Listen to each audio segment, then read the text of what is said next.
Welcome to the Essential Truth. This is Pastor Dave. I trust you're having a good morning.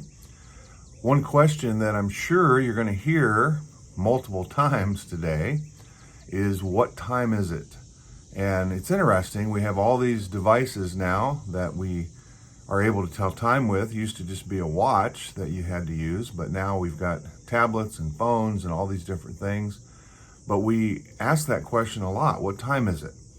And in the book of Psalms, actually Psalm 90, and it's interesting, Psalm 90, as far as we know, is the only psalm written by Moses.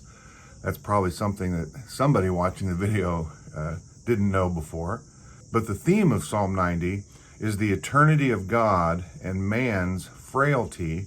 And in my Bible, it says, a prayer of Moses, the man of God.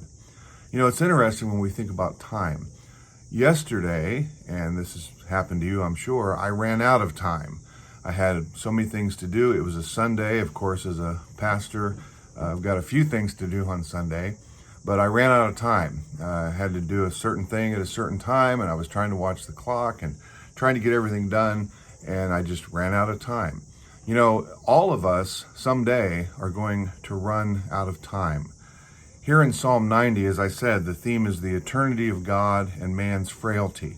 In the opening verses, verse 1, it says, Lord, you have been our dwelling place in all generations. Before the mountains were brought forth, or ever you had formed the earth and the world, even from everlasting to everlasting, you are God.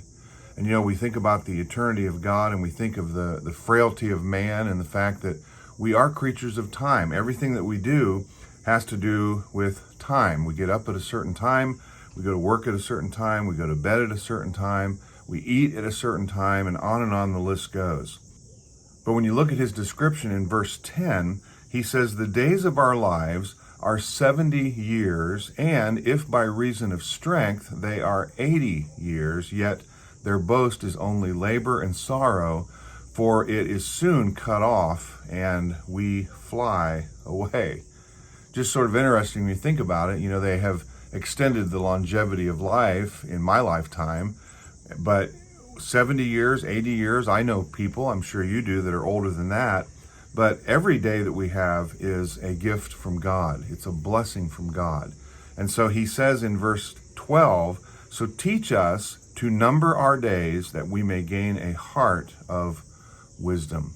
None of us know how much time we actually have. 70 years, 80.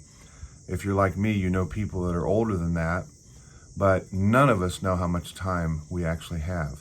Years ago, I saw a documentary on one of these news TV shows, and they were interviewing a man that was on death row. And the news anchor that was doing the documentary, he asked the question, he said, is it comforting to know when you're going to die? And of course, as I said, this was a man on death row. And I'll never forget his response. He looked right at the camera and he said, I don't know when I'm going to die. And of course, that kind of threw the anchor off a little bit. He wasn't expecting that response. And he said, what do you mean? You're on death row. You're scheduled to die. And the guy said, no. He said, I've had 5 stays of execution. That's where they delay the execution. He said, that's happened 5 times. And he said, currently, his attorneys were in the process of trying to get another stay of execution. He said, I don't know when I'm going to die. You know, none of us know for sure when we're going to die. In the book of Hebrews, it says, it's appointed unto men once to die. After that, the judgment. And so here in Psalm 90, when we're told to teach us to number our days, we need to make sure that we're doing that and we're doing everything that we can for the Lord.